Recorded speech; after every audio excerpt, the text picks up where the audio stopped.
Well, good afternoon, everybody. Welcome to the East Asian Institute here at the National University of Singapore. And for those who come in from abroad, also welcome to Singapore. I think we also have a few people online. In case you're in a different time zone, it will be maybe good afternoon. That will be Europe. But let me first start out by highlighting that this is a joint effort, and I thank our partner, and especially Neysun, Mahboubi, and the project on the future of U.S.-China relations at the University of Pennsylvania. He is actually the architect of, he and his team, I should say, of this entire effort. It is a multi-year process, but this time it is in Singapore. I'm very happy to host the event. What is very clear is that China's role in the world today is very different than what it was maybe even 20 years ago. So I'm an economist, and if you look at it just from the economic point of view, there are just about 150 countries in the world that claim China is their largest trading partner. Then, of course, we know that today China's manufacturing accounts for 35% of global manufacturing and rising. And in a few years, we might be at 45%. In addition to that, and that is particularly here true in Southeast Asia, we see increasingly investment. So it's not only trade, it's not only financing, but it's also direct investments. And of course, that brings a lot of opportunities, but also some challenges. And I think given China's footprint today, the question is a little bit of how do you deal with this? Whether it's technology, security, infrastructure, governance, value systems, and that is very much the discussion that we're going to have today. Now, one thing is also clear that when the discussion in the media, at least, you hear about China is often politicized. People come with pre-perceived notions. And I think one of the efforts of our researchers here is to rely again on facts, data, and then to inform the discussion, including on policymaking. Now, Singapore, of course, is at the center of this. As a small, open economy, it really depends on how countries deal with each other and how conflicts are resolved. And this is, of course, also the focus of the East Asian Institute. We see ourselves as an extension of Singapore in a certain kind of way to provide a platform for open dialogue, for an exchange of ideas, challenging our own biases that we might have, and then also trying to look for practical policy solutions. So we see ourselves a little bit at the intersection of academic research and policies. And I think this is also part of the discussion that we're going to have today. So with that, again, welcome. And I'm going to pass on the baton to Neysun, who will introduce the participants and speakers and moderate the session. So thank you very much, Neysun.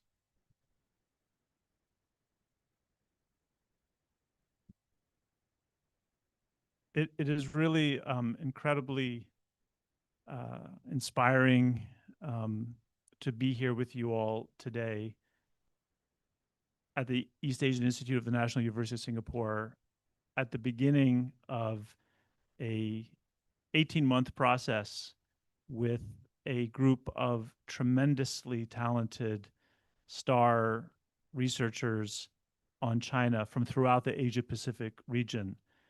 Our Trans-Pacific and Asian Dialogue on China, which is meeting in person here over these next 2 days, includes 22 top scholars and experts from almost 15 countries throughout the Asia-Pacific region, contemplating together how their respective countries and the region can best address the new challenges posed by the rise of China in this region and on the world stage. Over these 2 days, the fellows who are represented not just by the 5 people you see on stage with me here today, but also by an additional 17 people that are in the audience facing us, are presenting draft policy papers that are grouped in 7 thematic areas. Altogether, we are discussing some papers under the theme of economic competition, also the theme of artificial intelligence, multilateral governance, peace and security, law and human rights, infrastructure and development, and society and culture. And it would make me more happy than you can imagine if we could bring all 22 fellows up on stage here today. But of course, we may not get out of here in time for anyone's dinner. So just to give you an initial snapshot of this tremendous group that we've assembled here at the National University of Singapore, we've chosen the 5 that you see up on stage, who I will introduce in a moment. I also want to say a word about this Trans-Pacific and Asian dialogue on China generally. It's an initiative of the project that I direct at the University of Pennsylvania, the Penn Project on the Future of U.S.-China Relations, that has been mobilized with close partnership, not just from the National University of Singapore's East Asian Institute and my friend Alfred Schipke, who just welcomed us, but also the East Asian Institute of Korea and the Australian Center on China and the World at the Australian National University. And over the course of the next 18 months, this group, both the 5 you see on stage and the 17 that are in the audience, are meeting not just here, but also in 6 months in Korea, 6 months after that in Australia, and 6 months after that, hopefully in the United States. The goal is that by the end of this process, the fellows will be producing really useful, concrete, actionable recommendations in each of the different thematic areas I just discussed for policymakers in the region and for their respective countries. So that's the reason we are here today. It is an incredibly exciting moment for us in this project to have the group together. And we couldn't resist, as long as we were all together, to do this public-facing event to give you a snapshot of the kinds of discussions we've been having in closed doors these last couple of days, and that we will be generating more public outputs in the year ahead.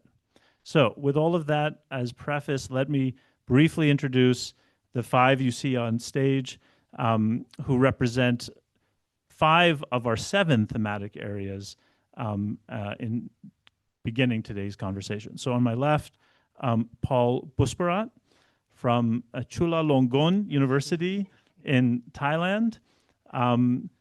Next, we have Madoka Fukuda from Hosei University in Japan. Selina Ho, of course, of this university, the National University of Singapore, and the Lee Kuan Yew School in particular, which is where we are currently seated. Ying from the University of Malaya in Malaysia. And last but not least, Jason Young from the Victoria University of Wellington in New Zealand. Again, this is a diverse group of 5, and if you could only see those of you who are not in the room with us today, all the other fellows in the room, you would see that it's an even more diverse group altogether. So let's start the conversation, and I think the first question I wanted to pose to each of you, and we can just go right down the line, is from your perspective, what are the issues pertaining to China that are most challenging for your respective countries and for the Asia-Pacific region, which is represented by everyone in this initiative? Paul, let's go with you first. Thank you, Neysun. Thank you for bringing me here with my colleagues and speak about China roles in the regions. So from my perspective, if you actually, well, we have been talking a lot about, like China's roles in security areas, infrastructures, physical, building up high-speed railway, whatever, but then, bring to this workshop that we have been doing. So I propose to look into another quiet space where it's emerging, right? I mean, like you probably could see more increasing role of China's influencing the governance norms, especially on the emerging sectors like intelligent, artificial intelligence, AI, or digital infrastructures. So that's what my papers and my interventions here is going to bring in, right? Like we see a lot of countries trying to emulate the Chinese norms. It's not. I'm not saying that Chinese norm is not good or is bad, but it has particular elements that China wants to tackle its own domestic governance, right? But then sometimes it's about the Southeast Asian countries, for example, like some of the more less democratic countries would want to monitor surveillance, like their own people for the state security. So a Chinese model becomes more attractive to many countries. So we are seeing, for example, like my countries, even though like we have the law, we are drafting the law of governing the AI. Explicitly, the lawmakers, stated that we're gonna follow the EU models, which has, human-centric and right-based, governance. But then, when you look into how the security apparatus in Thailand are trying to use AI through digital infrastructures that are taken from China, you can see like, the authority using these AI and digital infrastructure to, for example, like surveillance, do surveillance on the people, political descendants, people in the southern Thailand, for example, those separatist, so-called movement. So these are the emerging trends in especially in my countries, in Thailand, and I believe in some of the other countries, China's models on the AI governance is like moving toward that direction as well. So that could be one of the potential important issues in the regional governance over this emerging technology. Great. Madoka. At first, thank you for having me here. And at first, I'd like to share my understanding about recent relationship between Japan and China. And as you all know, currently, the relationship between Japan and China have deteriorated significantly. And following the remarks by the Japanese Prime Minister in the National Diet regarding a Taiwan contingency, China has begun exerting economic pressure on Japan. And at the same time, China is conducting an international propaganda campaign alarming that Japan is moving toward so-called neo-militarism. Primarily, China is demanding that the Japanese Prime Minister retract her remarks, but I observe that behind this lies a broader shift in the balance of power between Japan and China. I believe the issue arising from this shift in balance of power between Japan and China include 3 dimensions. First, the emergence of security issues, and second, changes in economic relationship between 2 countries, and the third is the strengthening of China's domestic security rule. And among these, I consider security issue to be the most important. By security issues, I mean China's actions since 2010 that appear aimed at strengthening its effective control over the air and water surrounding Japanese territory. In Japan-China relations, the most prominent issue is China's demand to change the status quo in the East China Sea and Senkaku Islands. Chinese government ships frequently enter the contiguous zone around the Senkaku Islands, and several times a month it enters territorial waters until now. And this situation has persisted over 15 years already, and Japan currently has no effective means to stop it. Furthermore, this situation is widely known in Japan and leads to negative public sentiment towards China. In recent years, China's actions in the South China Sea and the Taiwan Strait have also been viewed as similar issues in Japan. I may ask a quick follow-up, Madoka, both from your general sense, but also from the discussions we've been having in our workshop. How much do you think that the Japanese perspective on these security issues are unique to Japan, and how much are they shared by other countries in the region? I think in this region, Japanese view is already shared with some islands country like Philippines and the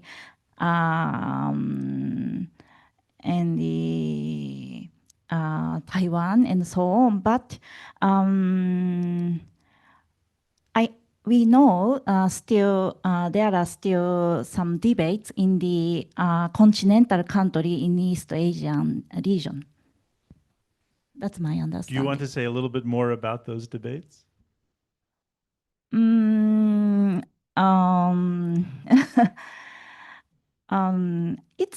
It's the just the different between us and the continental South Asian country, and it's also difference of the issue between us and China.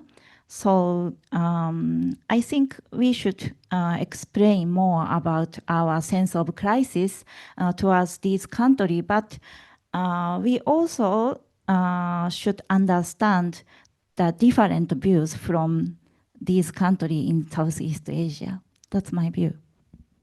I will definitely come back to this theme, but I'll let you off the hot seat for now and move on to Selina. And again, with this initial opening question of, from your vantage point, what are the issues posed by China that are of greatest concern for policymakers in Singapore and maybe the region as a whole? Well, I'm not going to speak from Singapore's perspective because what I'm going to focus on is really on infrastructure, which is the research area that I focus on mainly. So that's going to be a regional perspective. But to start with, I mean, as a follow-up to what Neysun and Madoka was talking about, which is that regional perspectives. And I think that's it's a good starting point because look, if you look at it's gone, but it was there. The title of this panel is actually Regional Perspectives, which suggests that there are different perspectives in the region. And I think there are salient differences, whether you are in Northeast Asia, whether you're in continental Southeast Asia, or you're in maritime Southeast Asia. And it varies between among countries. So this is my starting point. I just want to make it clear out there. Now, the second starting point that I want to make it clear out there is really about if I were to sit just on Southeast Asia and not mention Northeast Asia, I think the perception is quite different, right? In Southeast Asia, to varying degrees, to be clear, to varying degrees, not everyone feels exactly the same way. 11 countries in ASEAN, not everyone feels the same way about China. But I think one key point that maybe I'll lay it out there as a starting point is that we do view China as a benefactor to the region. It is not a negative view completely, in the same way that maybe other regions in the world might, depending on Chinese impact, or maybe I should say more pointedly, the way the West looks at China. I think, so China is a boon to the region, particularly in the economic sphere. But that doesn't mean that we're not concerned about certain aspects of its dominance and in the region, right? We see it as a boon, but because it's so big, it's our neighbor, it's just right at our doorsteps, it's only natural that we have our concerns about China. And so one of the things that we're trying to do in this panel and also in our whole project is really to have a very objective view about China, to think about the things that it has been good for us, but also the things that we're concerned about. So I'm going to talk about from the perspective of infrastructure. Okay, so infrastructure is something that I research on. My book, Rivers of Iron, talk about the Pan-Asia Railway, and so this is something that that I'm deep into. But I want to make three main points about infrastructure. We all know that about the Belt and Road Initiative. If you are here, I assume that you know about the Belt and Road Initiative, right? If you're interested in China, you will know about the Belt and Road Initiative. Now, I think one of the first key point I want to make is that we have a high reliance on Chinese infrastructure for connectivity in the region. This is not to say there are no other key players. There's Japan. Japan is a very credible player. I'll talk about it a little bit more, but let me just focus on China. Now, let me give you some statistics, right? As of 2025, Southeast Asia accounts for almost 25% of Chinese BRI investment across regions. Now, just to be clear, this might surprise some people. We think that it's, Chinese projects all coming to our region. Not entirely. China has a very rich presence in Africa, also in Central Asia. So actually, BRI investments across regions, we are the second largest at 25% after Central Asia. Okay.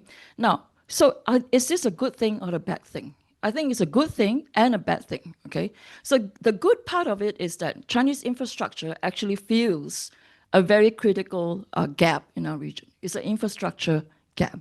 So according to the ADB, South Asia needs to invest about 2.8 trillion American dollars from 2023 to 2030 to construct new infrastructure in order for us to maintain economic growth, deal with our population growth, growth of urban centers, and poverty elevation. Okay, so China in this regard actually plays a very critical role. Now, in what way? Because public sector financing in Southeast Asia is lacking.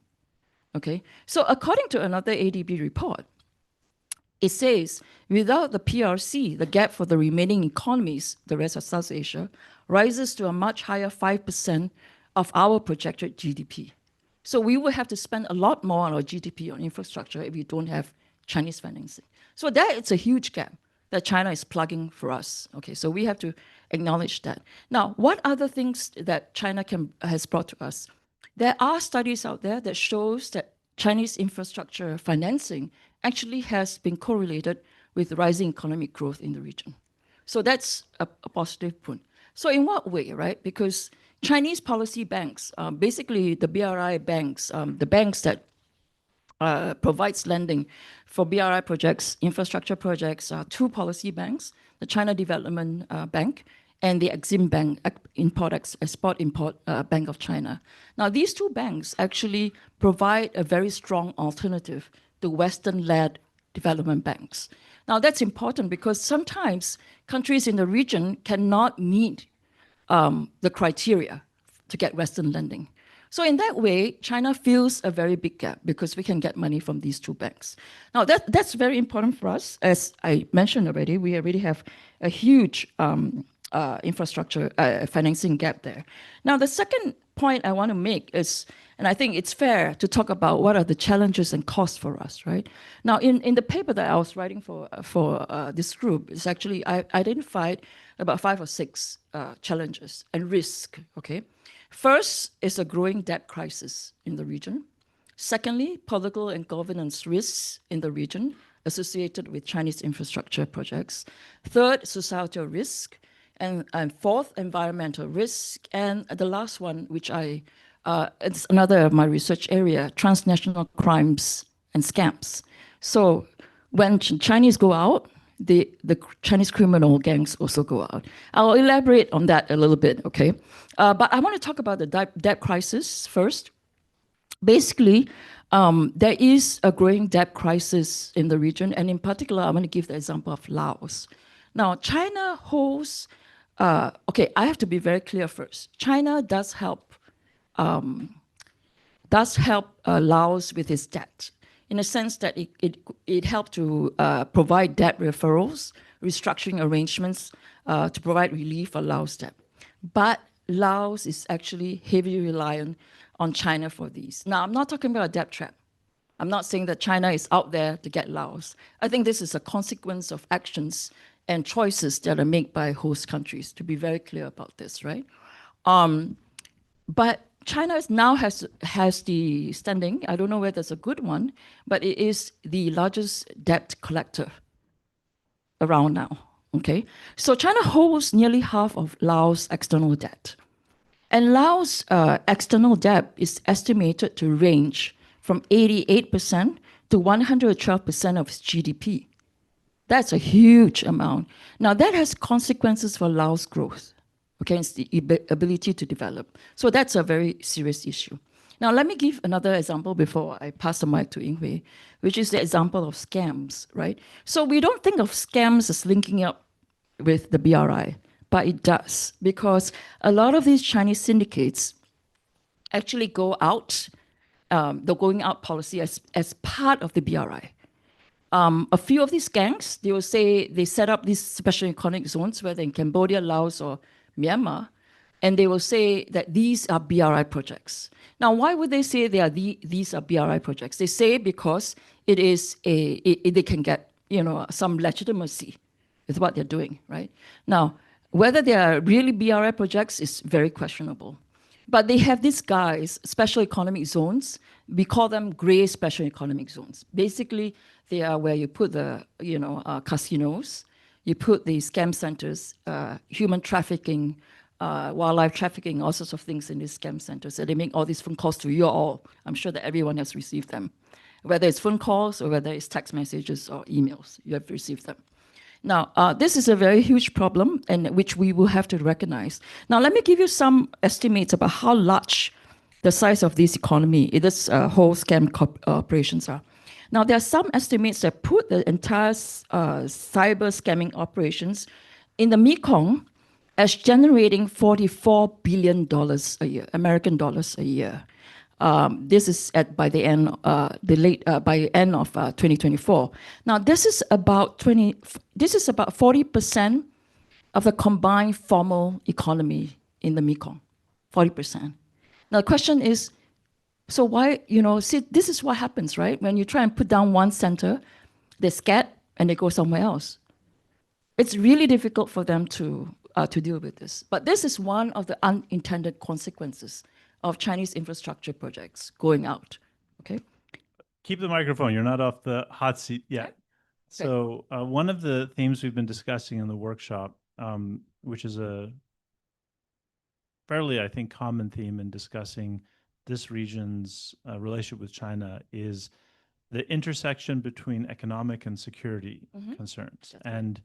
And one of the things we've discussed in the workshop is this notion that is it the case that countries in the region are sort of hedging their economic relationship with China against their security relationship with the US? And a position that has been expressed by some in the workshop is that these are much more intertwined than distinct. And so I guess I'm curious, when it comes to the particular issue that you're looking at of the infrastructure development, how much do you see it as also a part of the security conversation? How much do you see it as separate from the security conversation that Madoka raised at her intervention? In as much as there is an intertwining effect, reliance on infrastructure would mean there are national security concerns. For example, again, I'm going to give you the example of Laos, right? So Laos' main national grid company has been bought over by 90% of it. It's been bought over by the China Southern Power Grid. Now, what happens when your power grid is being held by a foreign company? Now, that's implication for your national sovereignty and your security, right? I mean, if people can just switch off your lights and switch off your, whatever that you need if that's the case. So in that sense, economics and security are intertwined. Now we talk about scams. So what is China doing, right? I mean, so scams are related to economy. This is the gray economy or the illicit economy, right? But there is also, but it's generating GDP growth, right? Economic growth in that sense, in a very weird sort of way. But if you think of it as so China has been known to intervene in these scam centers. They work with local police in Cambodia, Myanmar, and Laos to shut these down. Now, why would they do that? That's because a lot of their own nationals are being scammed or being trafficked, being captured in these scam compounds. So their own reputation is also being damaged. The citizens are very unhappy. So there is interest for China to go into these countries. And these police-to-police tie-up have security implications, not in the traditional realm of military relations, but in police-to-police ties. And over time, these will also have implications in how you do your training for your police, how close your ties are. So economics and security are all tied together now. I'm definitely going to come back to that theme, but I'm going to move on for the moment to Ying Hooi to again ask her, from the issues that she's looking at from her vantage point, what are the main items of interest or concern when it comes to the relationship between Malaysia or the region and China? I'm going to talk about perhaps in the region and some selected cases actually. Before I begin, I just would like to share about 8-9 years ago. I was in Timor-Leste. Timor-Leste is our ASEAN's 11th member state, the latest new country. I was conducting a human rights training, basically. The purpose was to provide grants to any of the researchers if for a good proposal writing about any form of human rights violations and so forth. And what's very interesting is that there's a group of researchers from the universities. They actually, the proposal was China's influence is a human rights violation. And that struck me a little bit. How are they linked to the human rights at that moment? So what happened was that they witnessed the dominance of Chinese businesses in a small little countries like that with the 1.4 million of people. So if any of you have visited Timor-Leste, almost all of the small markets are dominated by the Chinese. And of course, they sometimes hire the locals as workers and things. So the logic behind and the rationale behind that group of researchers was that when the Chinese business people took away the SMEs, the small and medium enterprises, it takes away the rights of our own local people in terms of making money, doing business. So in their lens, it's a human rights violation, which for me is very interesting. And moving forward until today, we have witnessed many of the Southeast Asian countries, for instance, Thailand, Malaysia, my countries, that we talk about business and human rights. So when we talk about business and human rights, we are trying to hold the corporate sector, for instance, the business people, accountable that they are actually also accountable for the environmental risks, land rights issues, and so forth, as can be linked with the infrastructure development, for instance. But my top concerns really on the human rights is that it is one of the least priorities in all of the surveys that you can see in the regions. Nobody really wants to open up that kind of uncomfortable questions because even the notion of human rights in the region is debatable. Yeah, we have like Asian values that Malaysia and would like to champion and so forth. And we are still talking about human rights as a Western products, especially in the Southeast Asia. But I guess today's the world have moved forward and changed. And what's very interesting is that when we look at the national plans on business and human rights, sometimes human rights language can be also be utilized as a political tools. Because when we talk about the right to developments, the question is really whose developments when it comes to the business coming in, investments coming in. I mean, there's no countries that are going to stop investments from coming in. But the marginalized groups and the marginalized discourse is always the people who are evicted from the lands, and so forth. So I think those are the real issues. But when Neysun was talking about this platform, is basically trying to bridge the academic with the policy making. But human rights issues, unfortunately, is only a topics that often the civil society would like to talk about. And they are always labeled as the troublemakers. And policymakers hardly want to use the language of human rights. But business and human rights is something that they would like to champion. But unfortunately, very often it can be used as a tool as well, especially if we see not only the China's dominance in the regions, but traditionally we have seen many external powers coming into the regions and doing all sorts of different businesses and things like that. And I think those are the areas that perhaps we should pay more attention. And I would like to explore it further. Yeah. And I also want to ask you a follow-up about this, because a theme that we also have discussed today is the question of whether the United States, which had traditionally been a promoter of human rights around the world, including in this region, has backed away from that role. And as much as it pains me as an American who believes in human rights to admit this, it does seem as if, at least at the present moment, the U.S. is not, championing those values in the way that it has for much of my own lifetime. Now, the flip side of that is that if part of the debate in this region was between a sense of what the U.S. or Western countries might be promoting vis-a-vis a sense of quote-unquote Asian values, now that the West, or at least the United States, is not doing that as much anymore, I wonder if you think it affords a new space for a new type of human rights discourse to emerge in the region that is freed of the accusation of being a Western construct. And just thinking of the examples that you listed, there are people who are evicted. There are people who are subject to various kinds of infringements.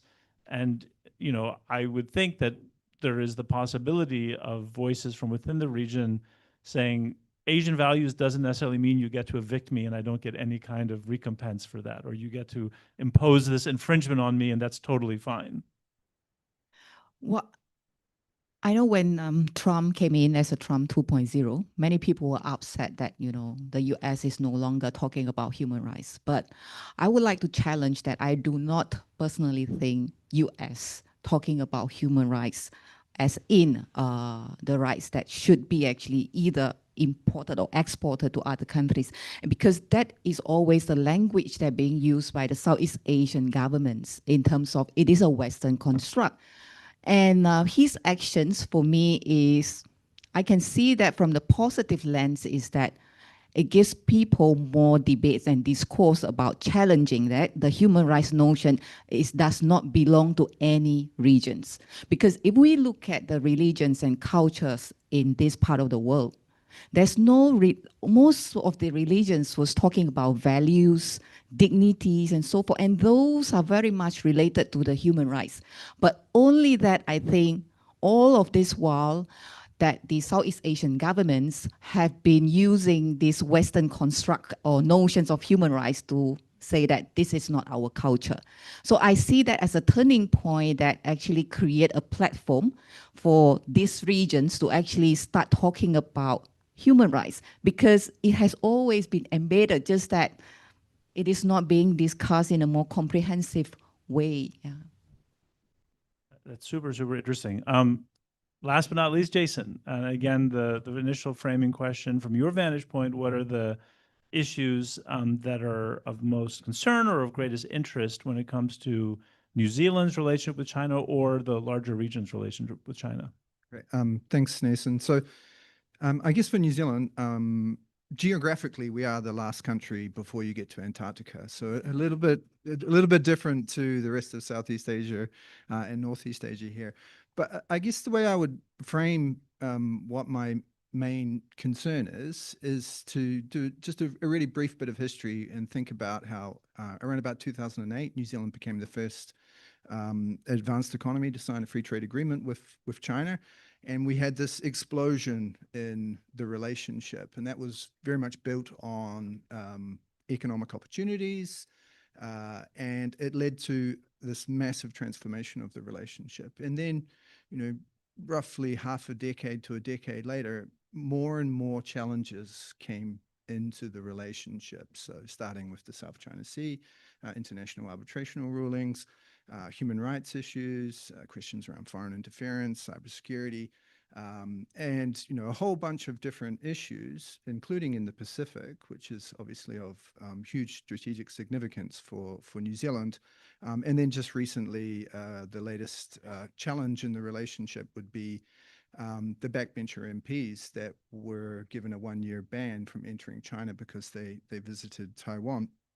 And so in that context, as an academic and someone who is very interested in China and the relationship between New Zealand and China, I would argue that it's even more important that we have high levels of engagement and quality conversations between New Zealand academics and Chinese academics. But at the very time where we need those conversations, we've actually gone the opposite way. And so there are less people studying China, less people studying Chinese in New Zealand institutions, and we've had less resources put onto studying China within New Zealand institutions.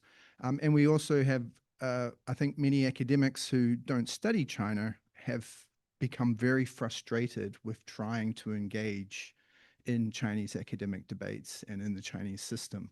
And so I think that that is a challenge that we're trying to work on now. Of course, that is a topic of great resonance in the American context. I think also maybe more broadly in a Western context. Do you get the sense that that is similarly identified as a challenge throughout the Asia-Pacific region? If you think about all the countries represented in our group, and not just on stage. On stage, we have Thailand, Japan, Singapore, Malaysia, but then in the audience, we have Vietnam, Korea, Australia, Indonesia. Do you think it's a US, New Zealand, West issue, or is it also something that you see as a problem throughout the Asia-Pacific region? Yeah, it's a very good question, and I'm hesitant to, I guess, give my read on how I think other countries are engaging with China in the region. I think there are some similarities across Western countries, particularly because of certain intellectual and academic protocols and norms that are widely accepted within academia. Also, I think there are particular issues that have security issues which are shared, not just with Western countries, but some countries in the Asia Pacific. I also think that there is a sort of a China end to this as well, that it's not just that there's more and more challenges. I think that there is, from the Chinese end, there is more of an assertion of how they would like to engage with other countries. And I think that that is particularly challenging for some countries based on issues or based on how they normally engage with those countries. I mean, I'm, as some of you may know, I'm endlessly fascinated by those questions, and I should, you know, use the opportunity to really emphasize that everyone on stage and everyone in our fellowship cohort in the audience are, you know, true experts on China, and that expertise has been honed in each of their personal circumstances by having had some on-the-ground exposure in China. So, you know, just that theme itself would be interesting to explore among everyone. But let me move on one step ahead, and I want to ask a few more questions from the stage, but then we're going to open it up to all of you in the room. And also, I think, to anyone who's watching virtually, if you would like, you could use the Q&A function to raise a question that we can also pose to the panel. But the next question that I want to ask all of you is to reflect a bit on another theme that we've been discussing during this workshop of how much US-China competition in particular is impacting the issues that each of you have pointed out as of your greatest interest or concern.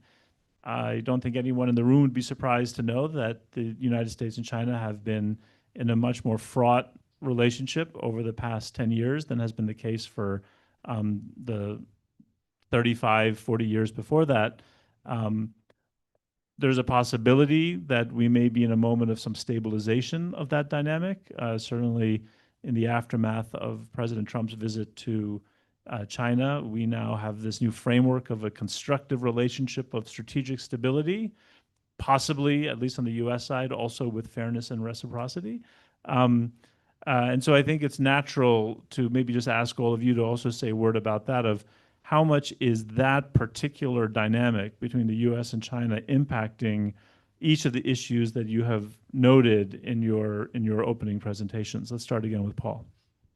Okay, actually, in my my research itself in AI governance norm, it's less likely that you're gonna see the influence of the U.S. Models in in Southeast Asia in the obvious way, right? I mean, like as I was mentioning, a lot of countries trying to stick with the trying to sort of has its own governance norm governing the AI regulations in the countries, and then like there's a hybridizations of these AI norm governance norms. But the problem is, like, when the U.S. is absent from this field in Southeast Asia in terms of like a norm promoters here.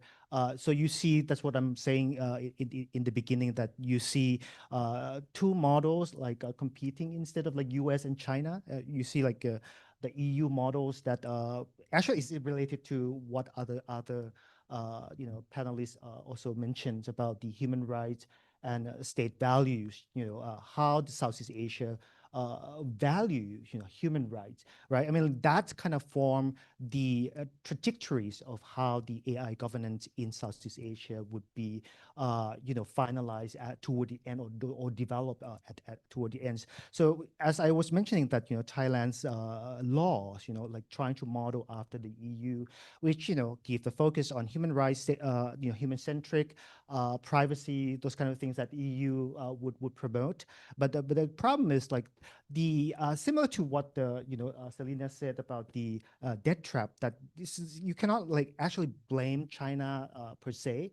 In some cases, like, it's about the host countries that choose or select certain models, right, or infrastructures, projects that they want to implement. So in this case as well, right, when the state doesn't have the human right they mentioned in terms of like policy makings, so the tendency is going to be that China models, right, like that kind of governance norm that focus on state securities, surveillance, would be the priorities for the adoptions toward the end. So basically, you probably could see this kind of like, I don't want to say hedging, because some of our commentators like prop hedging is a bit like, not explaining this case, but like I would say like hybridizations, of the AI governance toward more toward like the Chinese governance models that you would probably see, the infringements of the human rights and the privacy more, and connecting to what Selina was talking about, the scam center and transnational crimes in Southeast Asia. And I think these kind of issues even intensify the dimensions of the state securities and social securities, in the sense that state and the population seeing these challenges as the necessities to adopt more surveillance approach in terms of digital infrastructures and AI governance. So this would be like the trend that we probably see in the next probably a couple of years on. So let me try to summarize in a provocative way and see if you agree or disagree with my summary. So what I heard you say is that when it comes to AI governance in Thailand and possibly digital infrastructure in Thailand, US-China competition is irrelevant because the US is not present on these issues and China is. Agree or disagree? Disagree, well, agree and disagree.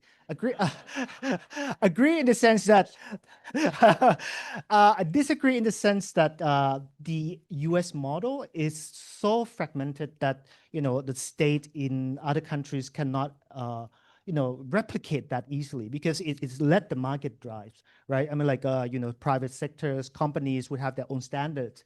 That's what's happening in the U.S.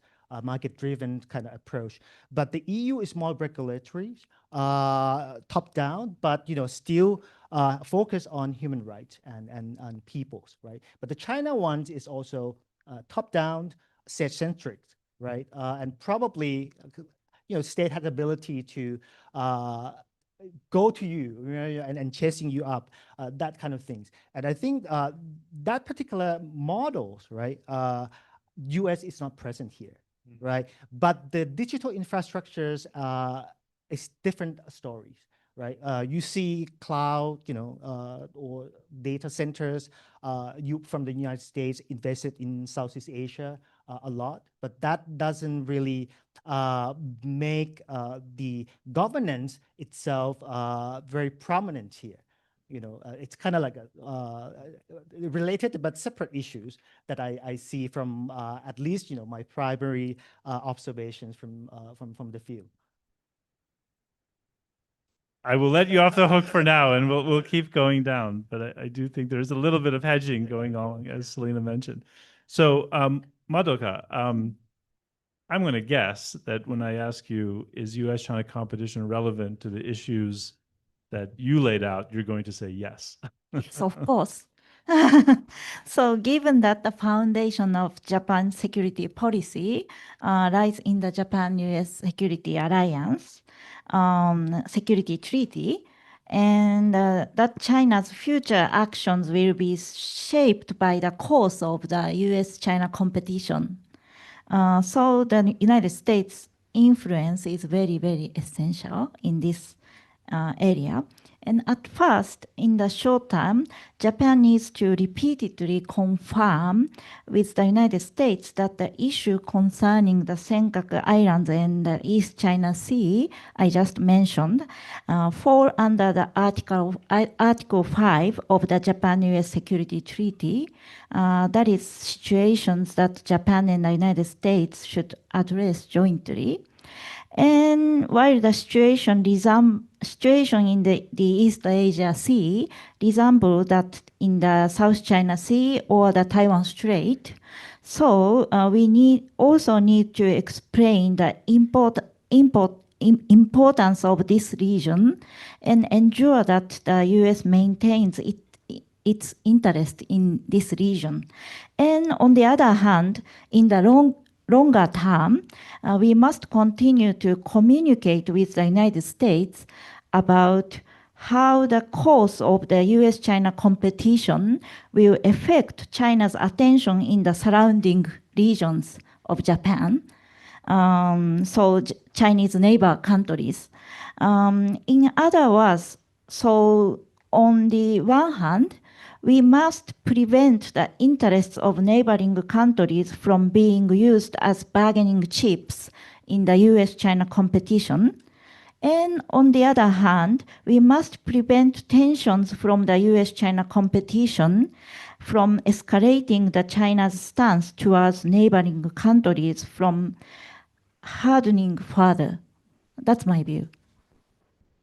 Is it possible that Japan-China competition is its own factor that in some ways is an additional... So in other words, if you took aside US-China competition, Japan-China competition in and of itself could be a relevant factor that may also influence US-China competition. But because of the change of the power balance between Japan and China, so the importance of the factor of the Japan-China competition is lower than before. So I think the factor of the US-China competition is much more important than US-China competition. Japan-China competition. Selina, your views? In my case, definitely no, because in a I mean, in infrastructure, right? I mean, the US have huge infrastructure problems itself. If I remember correctly, I mean, the civil line in Virginia We took have 10 a new years. Estella. New Estella is amazing. That's a joke, sorry. Okay. But I remember when I was living in DC, so the Virginia, the civil line from the airport took like 10 years to be built. I mean, seriously. A bridge in China can be built in 48 hours. I mean, The Lincoln Memorial Pool is now beautifully blue. after they clean it up, I guess, but you know. But the point here I'm making is that China is an infrastructure engineering nation. It's a long history of it. And I think in a way, America did have that before. But it lost that somewhere. I don't really know why. But one factor that I think is big on this is that infrastructure is actually, in the US, is very much private sector driven. So in other words, SOEs, construction companies from China go out, they bring with them, backing from the state, they get funding from policy banks. You don't get that in the US. So the US companies, private sector companies cannot compete. And that's a fact. And I don't think America should compete with China on the infrastructure front. That's not its comparative advantage. Look for something else, not infrastructure. But I do want to bring in one other actor, which I think is close enough to the US, and that's Japan. Japan has great engineering capabilities, roads, railways, physical infrastructures of sorts. And it has been very active in the region for the longest time. And the kind of projects it's involved in don't get that kind of sexy coverage that the Chinese projects get the kind of coverage on, right?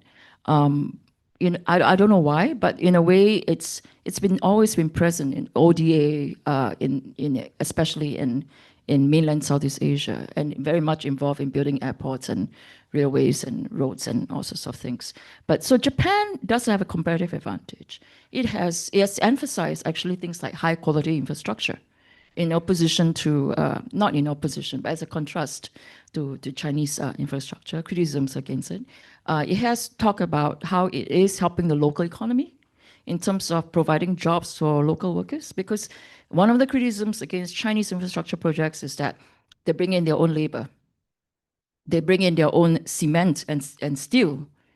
They don't provide growth for the economy for workers, right? So I think Japan has that kind of advantage, and Japan should provide the alternative so that the region rely less on China for infrastructure financing and projects.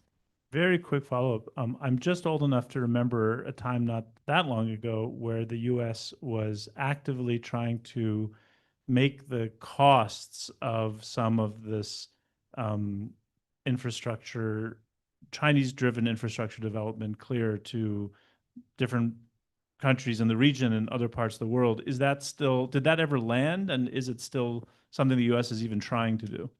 I don't think it's landed, because the vision of growth in the region is very much tied to infrastructure as the infra, right? The underneath, the basis for growth.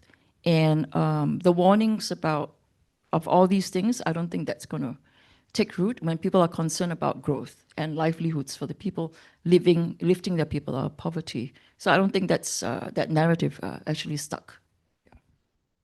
Ying Hooi. So again, implications of US-China competition for your issue area. Well, I will avoid to talk about the US-China rivalries and how that these binaries impacts on the human rights, because from the human rights lens, it can be a trap whereby that means if you're using that kind of lens, that US versus China rivalries have a huge impact on human rights, because one talking about human rights, the other one is anti-human rights, which I do not quite agree. They just have a different interpretations when it comes to human rights. It depends on which version that you think you want to take, because if you go to China, they have a lot of Institute of Human Rights. They have National Human Rights Action Plan for many years.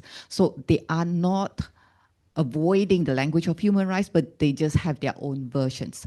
So the reason why I'm avoiding that kind of language, because looking at the Southeast Asian context, if we use that kind of lens that, the rivalries impact on the human rights, then you will fall into the trap of, are you pro-China or are you taking the Western agenda? Which then defeats the whole purpose of talking about the human rights, because in these regions, I think when we talk about the influence of all the external powers in Southeast Asia, right now we're talking about technology and so forth. So the focus, I believe, it should shift towards the Southeast Asian governments agencies. How do you then protect our own peoples when it comes to the land rights problems, environmental rights problems? So that is the lens that I think people have not really paid a lot of attention, rather than pointing fingers to the external powers in the regions. And I think that also gives a door for the Southeast Asian governments to run away from being accountable. And that is what they precisely are continuing doing. Hence, I would really like to look inwards. The US-China rivalry is not something that we can avoid.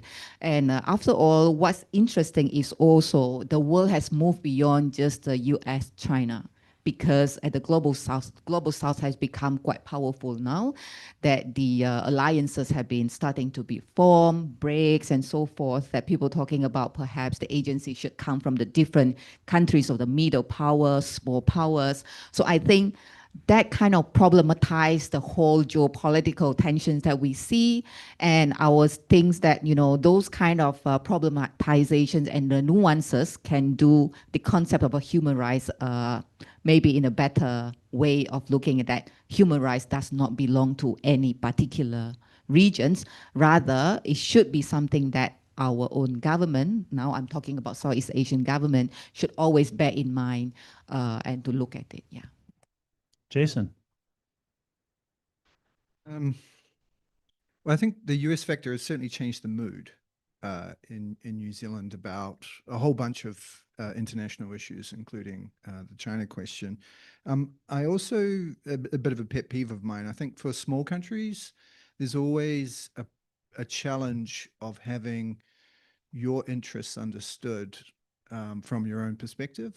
And so often actions from small countries are interpreted within the broader US-China competition. And so if we do something that maybe favors the US a bit more, then the criticism from China. And likewise, if we do something which works more cooperatively with China, then US scholars will interpret that within that binary competition. And often it's not. And that's very, very frustrating, and I think very negative for small countries like New Zealand. And then the third issue is that particularly in recent years, many of the ways that small liberal democracies have worked with the United States in the region and globally has been on the basis of building up international law, multilateral institutions, having certain, for want of a better word, liberal ideas promoted within the international system. And I think that has, at the very least, become more challenging in recent years. And I think that has a negative impact on how Western liberal democracies engage with China as well. Super interesting. So I do want to open it up, and I'm going to ask one last rapid fire question. So I'm going to ask each of you to take no more than a minute and a half to answer my last question. But in the meantime, if anyone in the audience would like to raise a question, we have microphones set up here. Just come up to the microphone and maybe introduce yourself in posing your question. Be aware that we are live streaming this and it will be on YouTube. You may just want to be aware of that as you're formulating your question. And if you're watching this virtually and you would like to raise a question, you can use the Q&A function in the Zoom to raise a question. My colleague, Mackenzie Miller, is going to be looking at that and will raise the question on your behalf if you do want to raise one. So as you're all formulating your questions, let me ask my last question. Again, rapid fire, we'll just go right down the line. Especially as you're in these discussions today and tomorrow at the National University of Singapore with scholars and experts from throughout the region, you might be thinking about the possibilities of regional solidarity on the issues that each of you have raised. What is your sense of that? What is your sense of the possibilities of regional solidarity on any of the issues that each of you has respectively raised in this conversation? Thank you. On AI governance, I think we individually, ASEAN country would not be able to resist. Basically, we tend to be norm takers if we act individually, but collectively, we have to see our capabilities here, right? I mean, like we have a lot of potential to, especially to attract, the business investment, and then that would bring about collective actions to shape the governance norm in the regions. Actually, ASEAN, is the fastest growing AI market in the world. One of the markets. So it has this attractiveness to foreign investments and external stakeholders to look into ASEAN and engage with the stakeholders here. But the thing is, do we have the regional framework that we would agree on? Actually, now ASEAN has the ASEAN Guide on AI governance and ethics. But then the implementation side, that's still in doubt. Like normally when you have something at the ASEAN level, and when you trying to localize, it's a bit problematic, right? I mean, like it depends on individual countries. So if we have at least, we don't have to have the same law, to implement like the EU, but at least share the baseline together, what we actually want to do with this management of the AI industry, AI technologies in the region. So that would be at least, one step, forward in the future.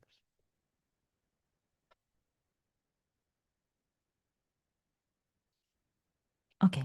When considering China's attempt to change the status quo in the neighboring regions, the formation of a shared regional understanding and cooperation among countries is very important, I think.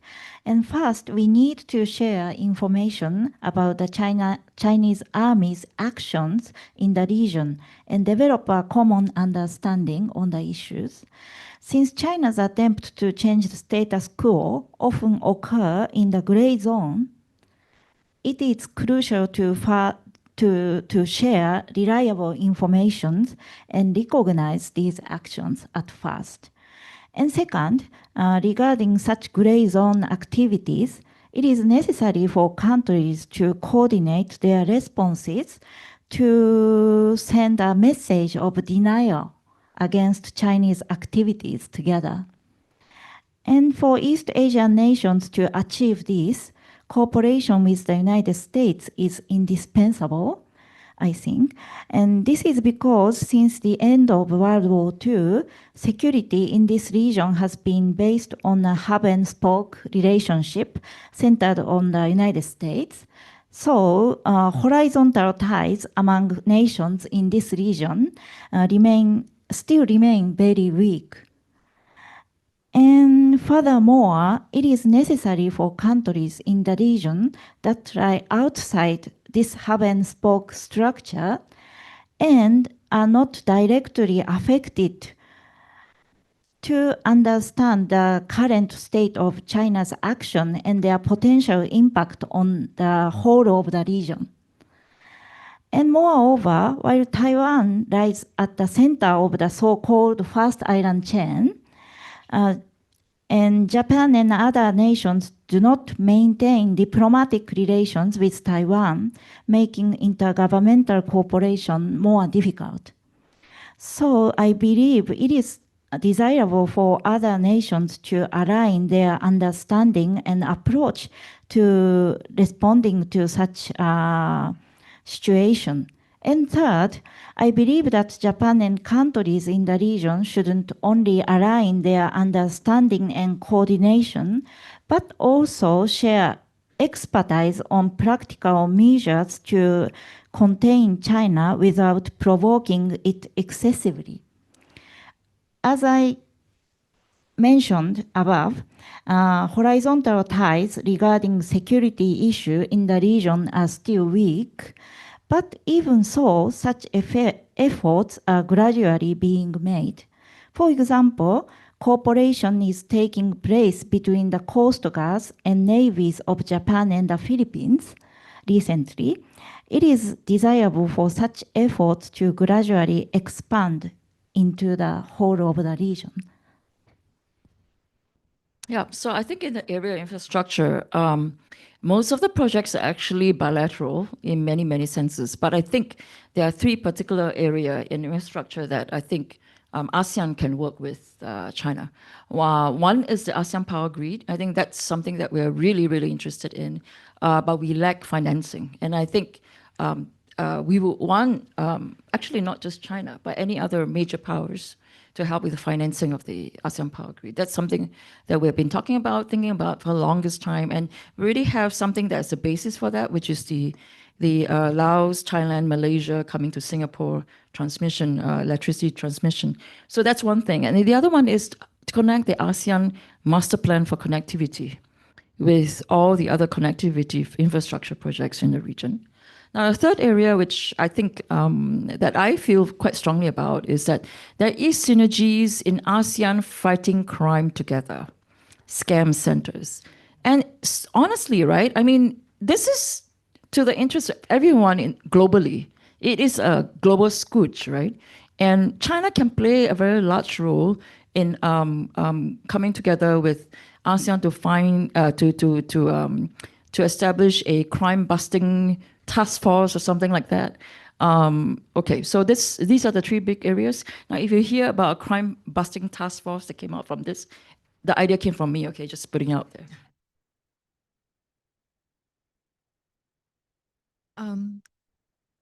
Actually, in the regions and the ASEAN, we already have our regional human rights mechanism. That's the latest around the world. But of course, at the regions, the regional human rights mechanisms that we have that we call ASEAN Intergovernmental Commission on Human Rights never really receive much attention because even the state leaders do not really want to comment on, that human rights mechanism itself, but it becomes a window dressing basically to tell that, in our region, we already have our human rights mechanism. So I'll see that in our regions, there's no missing of talking about human rights, but just that we also have our own version when we talk about human rights as well. But I would really like to propose that when we talk about, way to move forward, I think track 1.5 and track 2 diplomacy should be really strengthened. Because up to today, I think these two tracks are very much selective at the ASEAN levels, especially when it comes to the ASEAN Intergovernmental Commission on Human Rights. Every year when the chairmanship actually shifted, the civil society of that particular countries will normally organize a civil society platforms that they should ideally get the audience with the state leaders, but it has hardly been followed. And what's ironic is that the very first year that is being established is from Malaysia, 2015. But after that, for example, there are some countries that continuously, there's no ASEAN state leaders that are willing to talk to the civil societies anymore.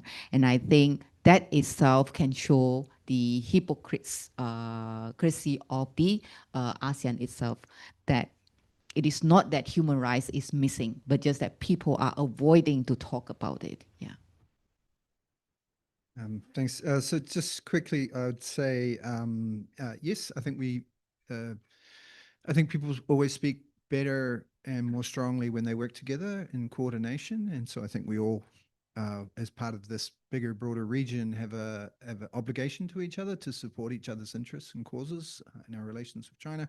And then secondly, I think we also have, I think it's also important that we remain engaged with China.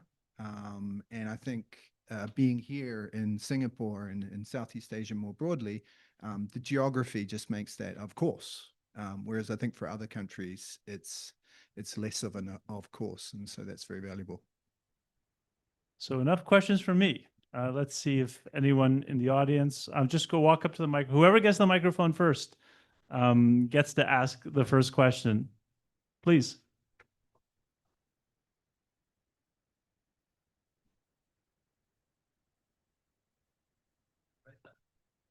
Oh, come up here. Oh, hi. Oh, yeah, it works. Yeah. Hi. So, I was born in China, but now I'm working for an Israeli company and I'm based in Israel. So I want to ask about and also challenge the idea that, the China's BRI project will lead to the death trap of the reception nation. So a lot of people don't know that Israel is also a BRI nation. And you have the Chinese companies build the light rail in Tel Aviv. Ironically, that's the same company that builds the metro system in Tehran. And also, you have the Chinese companies building the new bay port of the Haifa port. And also, Israel's give China a 25-year concession to manage and own the port. And also, there are many infrastructure projects in Israel, but Israel doesn't fall into a debt trap. And instead, like the Chinese infrastructures help propel Israel's economy very much. And also, if you go to Haifa in northern Israel, and if you take the public bus, 50% of the public bus is from BYD, the Chinese electric company. So I just wonder, like, is it like, I know like China, I think China is partly to blame for debt trap, but do you think it is 100%? Like, is China 100% to be blamed for that, or like the reception country also share some responsibility as well? Yeah, That's clearly for Selina. And Paul too, actually, because the two of us made the same point, which is that it is not a trap. Because when you say a trap, it means that China is deliberately doing that. We're not suggesting that at all. But we're saying that it is local host countries that they make the decision to sign on to these loans, right? Whether it's out of desperation, the need for growth, that the idea that if you do not do this anyway, we're going to be poor, we must all do something about it. Now, the difference between Israel and these countries is Israel is well governed. It's got great state capacity. Now, for a lot of countries in Southeast Asia, state capacity is a problem. Governance is an issue. So there are bad decisions that are being made, and this is by local governments. So we are not at all saying that China is out to get these countries. But actually, host countries have a lot of role to play whether they become indebted to China. And there are bad things for China if host countries become indebted. It's bad for China's banking sector. So why would China's, deliberately go out and trap anyone? Paul? Yeah, I totally agree. I mean, talking about the physical infrastructure, right? I mean, like Thailand would probably be one of the case where we are not gonna run the debt trap, compared to our probably neighbors, Laos. State capacities, domestic agencies that would be willing to bargain with China, but then in a way, how much power a country has, that's another story as well. Like if you compare Laos and Thailand, probably you see the stark differences, right? I mean, one is a landlocked and probably least developed and need infrastructure development very fast, right? I mean, but Thailand with a lot of complexity, whatever it is, at least we are better in terms of economic development, right? I mean, you have ability to negotiate, and eventually it ends up like Thailand finance the project itself, right? And that, well, we haven't finished the train, but that's a consequence, right? I mean, it takes from 2017 till now, it's almost 10 years. So so it depends on the countries. I think the Hambantota port, right? That's probably one of the case. I think a Malaysian scholar was writing about this, right? I mean, it's about domestic politics that want to promise to the voters that they're going to bring development, and then blah blah blah, etc., and then it doesn't make profit. Basically it's just from within rather than from China itself. But well, partly you probably can allude to China a little bit, in the sense that the governance norm on this kind of infrastructure development, they don't really have the strict rule for public company or state enterprise when investing in other countries. That's the problem. Well, not in China per se, right? I mean, you have regulations and state, different layers of the state would monitor that. But then once it go out, right? Well, whatever, it depends on the domestic governance, and regulations. We have another question from here. My name is Victor Teo. I'm from East Asian Institute. I'm a visiting fellow here. So I have a question for our colleague from Jason from New Zealand. We don't hear very much about New Zealand's views. So In your introductory remarks, you said a few things. You mentioned the Pacific Islands, and you mentioned you're next to Antarctica. So I would like to hear, what is the concern of New Zealand with China's actions or non-actions in the Pacific Islands? Presumably, you're talking about Solomon Islands, Vanuatu, and the competition with the US and China in those places. So I'd like to hear what New Zealanders think of that competition, perhaps. And secondly, do New Zealanders and perhaps the Australians have a concern with what the Chinese or the Russians or the Americans are doing in the Antarctica? Because this is not something that is discussed. And I think that perhaps you can enlighten us on this. Thank you. Great, thanks. Two really good and very hard questions. On the Pacific, I think it's fair to say it's a debate. So within New Zealand, there's lots of different views. And I guess the debate would run from something like China, like every other great power, will have an interest in the Pacific. And this is just sort of playing out as we would expect, to people who would raise concerns around the type of development projects in the region, the type of governance that China would be promoting in the region, policing in the region. There is a long-standing concern that there could be strategic competition, as there was during the Cold War between the Soviet Union and the United States, which could play out through security agreements, checkbook diplomacy, potential for basing in the region, which would be detrimental to the security interests of the Pacific, as well, of course, of New Zealand and Australia. So that's the sort of the rough lie of the debate. But there is, I think, also important to say, there is a view that, of course, China is an important player in the Pacific. It's the second largest economy in the world, and for Pacific Island countries, it's a really important economic and political partner. The other side of it is the Republic of China has diplomatic allies in the Pacific, and so that plays out in regional forum like the Pacific Islands Forum, where you basically have tensions, the cross-strait tensions come to our region. On Antarctica, yes, I mean, the general principle would be that New Zealand, like many countries, views Antarctica as an important part of the commons, where we have the Antarctic Treaty, which basically everybody that signed the Antarctic Treaty agreed that Antarctica would remain for scientific and research purposes and would not be exploited for resources or become a geostrategic area.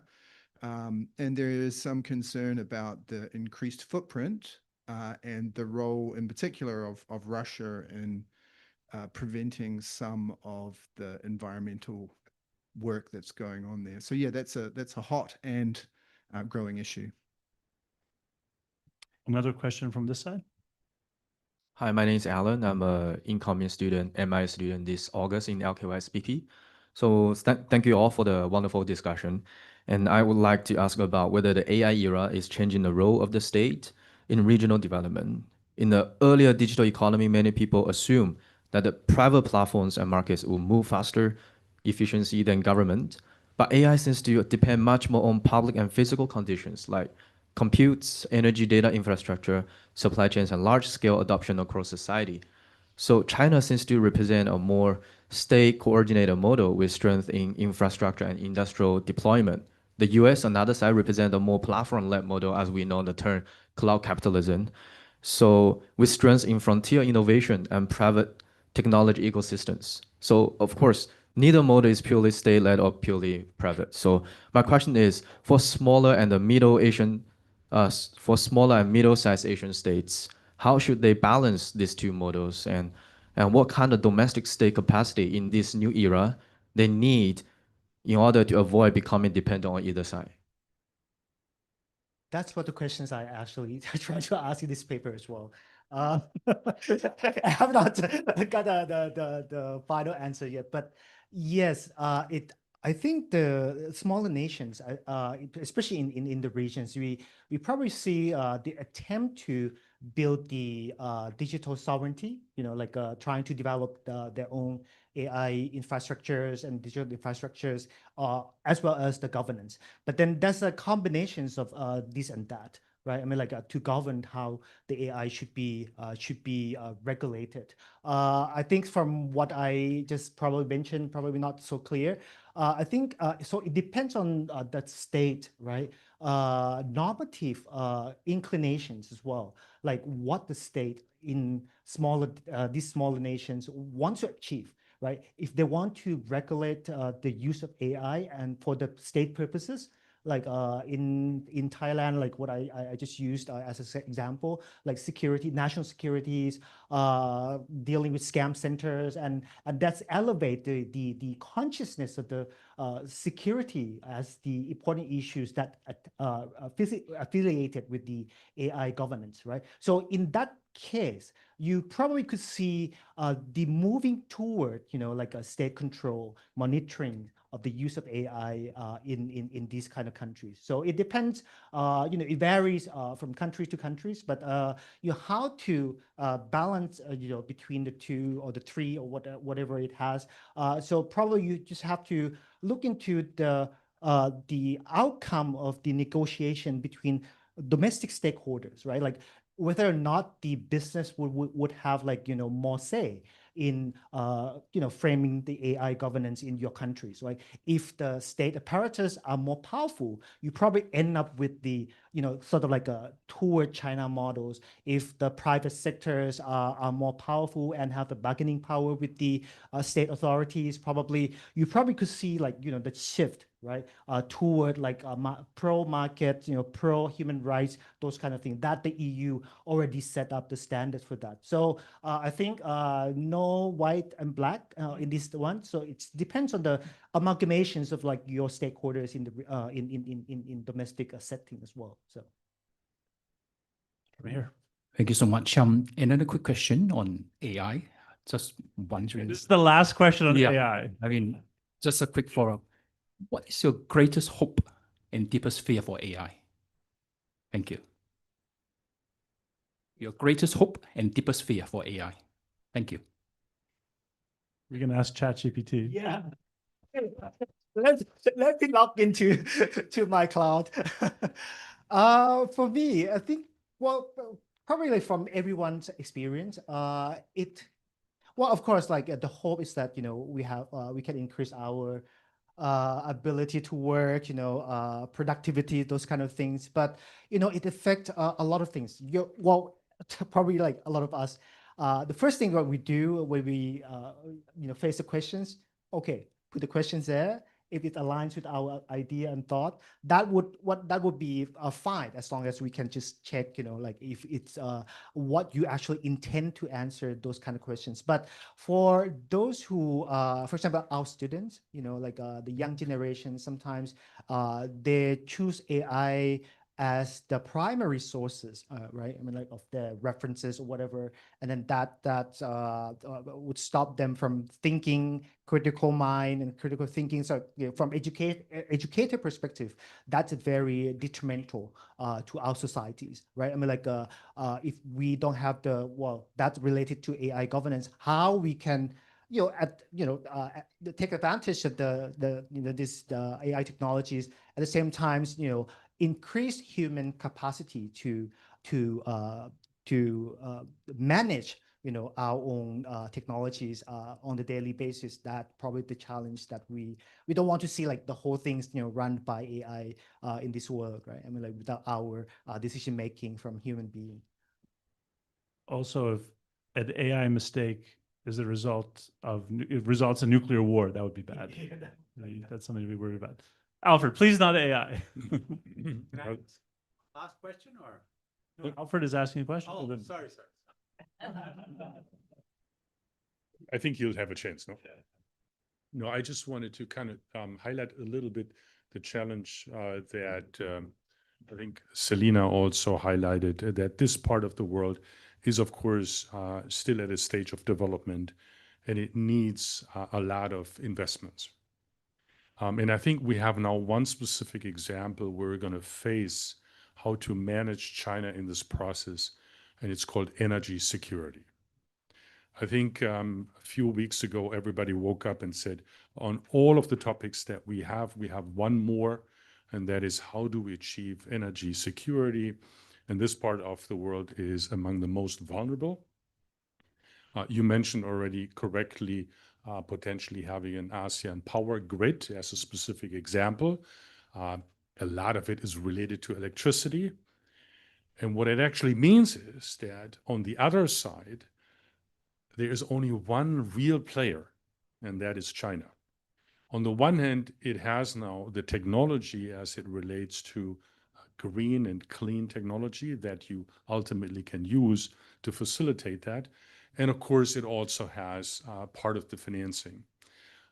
How do you manage this? Because of course, you want to move into more energy security. And then maybe a question that was a little bit alluded to that, and there's the unfortunate situation that the region is that there is competition, or maybe not enough competition in the region, where other players, as part of the financing and technology, could variable Japan and South Korea to supplement China. But because there is no mechanism and the dialogue is at an all-time low. So question first, how do you manage this? Because it is becoming an issue. And is there a possibility, and how do you facilitate that you basically get Northeast Asia together to facilitate that energy security that the region, I think, now wants?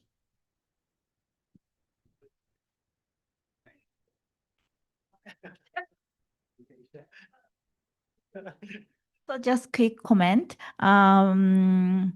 Until before the end of the last year, the cooperation on the issue of the green and clean technology is one of the important area that Japan and China can cooperate for the future. So, and we also have a plan to cooperate among Japan, South Korea, and China, the trilateral dialogue. So, if the current situation a little bit change in the near future, the issue of the green and clean technology is the I think it's the good breakthrough point between the relationship, which is a little bit difficult for the security security issue. I don't think I have anything else to add because yes, the political relationship is difficult and security relationship is difficult, but I think there are, I mean, just because relationships are difficult doesn't mean that states cannot work on other areas that are below high politics, right? So I think that's what you're referring to. Yeah. So I think there is room for cooperation, but what we need to do is get buy-in. It seems to be that, you know, in recent discussions, at least when I was in Beijing last week, there doesn't seem to be awareness that there is this need, that ASEAN needs this ASEAN power grid, and we haven't put it out there enough. I think we need to put it out there enough, talk more to the Chinese, talk more to the Japanese, talk more to the Koreans, and then see whether, I think this is a great chance for all three countries to work together with ASEAN, and that could help build into something better in terms of stabilizing the whole entire relationship. So that's something, you know, that we can do more, as it can be a bridge in a way, yeah, that benefits us. Please. Yeah, thank you very much. I have two questions. So my name is Pankaj Kalra. I work in financial services here in Singapore. So my two questions are, the one is that, you know, obviously a number of you talked about how China has greatly contributed to the infrastructure development in many parts of Asia. And I guess with the increasing influence of Chinese companies in certain parts of Asia, I guess my question is, have the Asian countries benefited more, or have the Chinese companies, by virtue of their contracts and all the associated benefits that they have achieved, benefited more. So I'd be curious if you have any views or analysis around that. And then I guess my second question is that, you know, obviously China has taken a much greater influence in the region. And whereas over the last sort of decade, the US has sort of largely retracted, or maybe that's just a point of view because the US has many more issues or other issues to deal with. They're focused on making America great again and whatnot.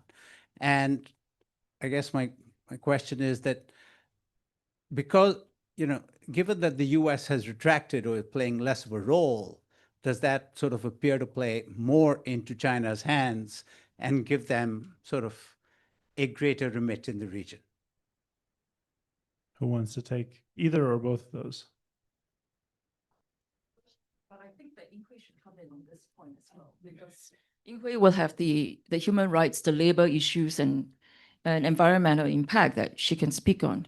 But broadly speaking, I would say as to who benefited more from these projects really depends on, it's too broad a question to actually, I don't know even whether you can look at the stats and try and figure this out, because you can think about, you know, Chinese companies, right? One of the key reasons for the BRI is assess capacity. So the Chinese companies, the suppliers, the cement suppliers, the steel companies, construction companies, they go out, right? And then they earn from all this construction. But the other hand is that if you are, say, a company that's operating this, and the banks who are providing the financing. Now, a lot of these infrastructure projects take a long time to get returns. So you invest, you put your money in there, and you are the operating company, you're not the construction company, and then you wait for the returns. The returns are going to be like 40 years, 20 or 40 years. Now, that's the problem with infrastructure. That's why the state needs to come in always, because it means you have to go and invest, and then you wait for the returns that will take decades to come. So that's one key issue. I mean, who are we talking about in China? Which companies or even which actors, right? For the local people, it really depends. So there are studies out there that show that the countries that have BRI projects and all that actually witness some economic growth. So it really depends on whether, but then these studies also showed that those who benefited the most are those who actually integrated these plans into their own development plans. So if you anyhow just take whatever, you know, if you don't have proper planning for how you want to grow your industry, how you want to grow your economy, then you're not going to benefit. You'll benefit if you know how to integrate these projects and leverage and maximize returns, maximize Chinese interest into these, you know, Chinese interest in doing these things, and leverage and use it for your own benefit. So it really depends on which actors, which countries. So it's actually really difficult to tell in the end who benefited more. But I think Ying can talk about the environmental risk, the labor issues, society. Well, I'm just going to add on to what Selina has said. First, we cannot dismiss the China's influence and being very significant in the region. But the irony that on the ground is that no matter how much we are uncomfortable with the presence of Chinese in dominating our businesses and things like that, we still need them. And that is very ironic for me and very unfortunate, because that goes back to how our own governments have not been able to protect our own people. And that is the story of not just in one country and not only in the Southeast Asia region. If you travel to South Africa, it's the same thing.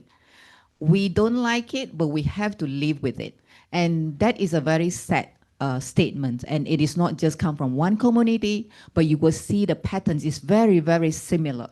So the domestic politics, domestic failure in the governance is the main culprit when it comes to the external influence into the region. Yeah.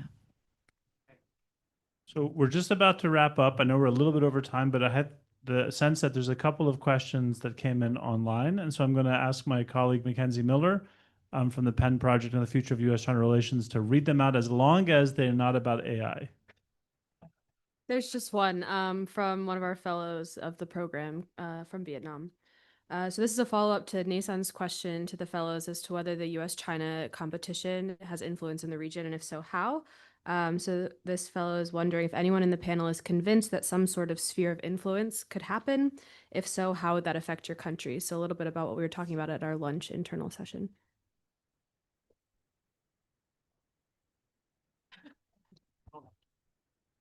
I can comment on this. I wrote a paper about this. Okay, so is this question about whether a sphere of influence will happen, or is this talking about competing spheres of influence? So a sphere of influence would presumably mean Chinese sphere of influence here, right? I think that, so in my own research, I talk about how the region actually views a potential sphere of influence in the Chinese-dominated sphere of influence in Southeast Asia. The way I call it is not sphere of influence, but a China-led regional order. Okay, so this is a survey I did, and the survey indicated that there is knowledge of Chinese influence. There is acknowledgement and acceptance of that, but there is resistance to the idea of a sphere of influence. There is the idea of Chinese complete dominance in the region. It is because in the survey, and this is one of the questions I asked, in your country, sorry, not in your country, which is the most influential country in the region? And I gave them a few choices. ASEAN came out top. Which is the most influential country, and China was second, okay? So that which is the most, US is a far third, just saying. And then which is the most influential country or organization in your own country? And the answer was still ASEAN. There were some exceptions, but overwhelmingly it is ASEAN. And then when you ask about which is the country that you most identify with, ASEAN is overwhelmingly more than 80% chosen by these countries. Now, I'm not saying that these means that they really believe it, but there is an aspiration not to have an ASEAN that can cohere the region, not for a reluctance to have China dominate the region. So in that sense, one of the key findings from the survey was that while most of the respondents, by the way, these are elite respondents, business leaders, state leaders, policymakers, the most telling one, which I thought was really interesting for us when we did the survey, was that the country that you are closest with, your country is most closest with, and a lot of them chose, so it was between China and the US. They chose China more than US. Obviously, in the Philippines, it's the other way around. But it's more overall, it is China, okay? But when you ask them, in terms of political values, which set of political values your country is governed by? We're given two choice, China's political values, and the other choice is liberal democratic values.